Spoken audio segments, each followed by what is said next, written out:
was caught off guard. Girls like this, well, you normally see in porno.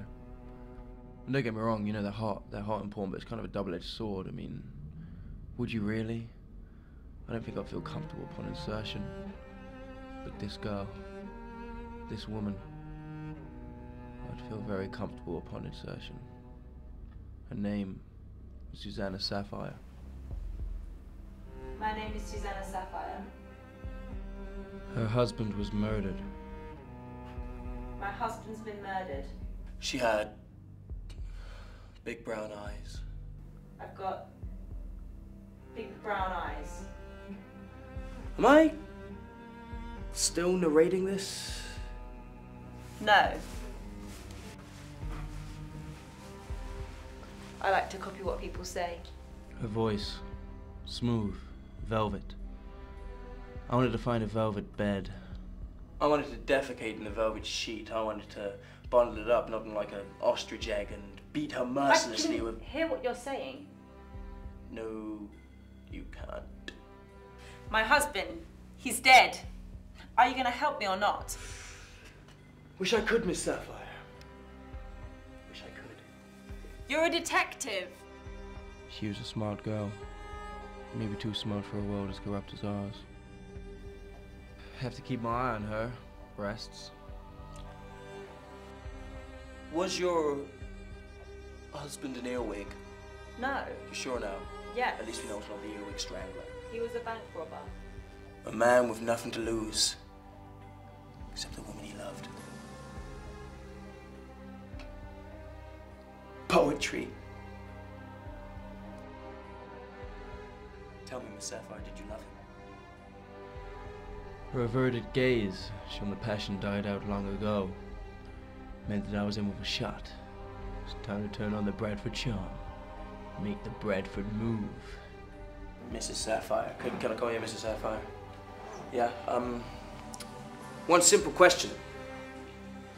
Did your husband, your deceased husband, ever compliment your rack? He has been known to, yes. The hardboiled detective with nothing to lose, who doesn't play by the rules, ever complimented your rack? No. You got a nice rack. Terry Sapphire was an enigma, a ghost. If I wanted to find out anything about him, I'd have to go way to the top, to the cap. Terry's into some deep stuff, Colonel. Deeper than you can ever imagine. How deep?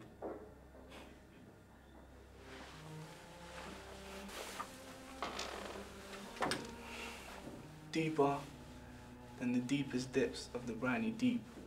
Don't evil, scary monster fish with big teeth live down there? The deepness of this operation eats those fish for breakfast. Fish for breakfast? Yeah, and those fish don't taste so good. So let me get this straight. You're saying that this operation is so big, it's evolved to the point of engaging in morning nourishment. You say morning nourishment? Yes. Breakfast. Nourishment of epic proportion. Good! God! And it's grown a mouth too, this operation. A big mouth. And unless you want to lose yours, Colonel, best keep it shut. My mouth? Or the operations? What is that? Both.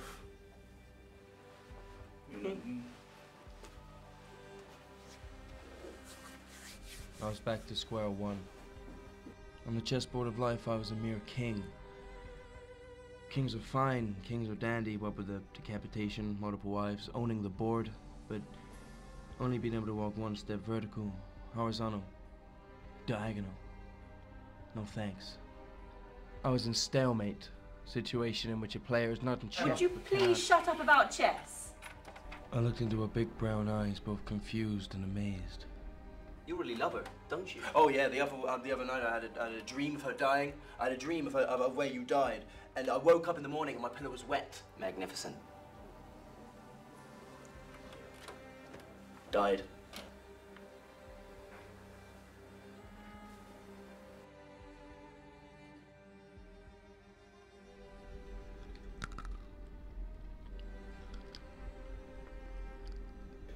your hands off my necks.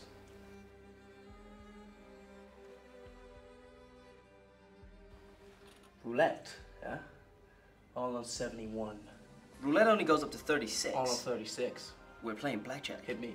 Bradford, don't! Can't.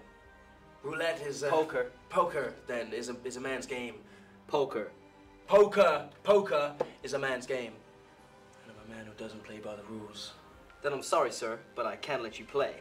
I looked into his big brown eyes, both confused and amazed, and wondered, why not? Why not? Unfortunately, poker is a game. And rule number 1 of games?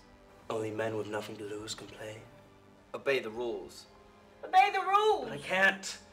I'm a loose cannon. I admire that. It was me who killed him. Killed who? That woman's husband.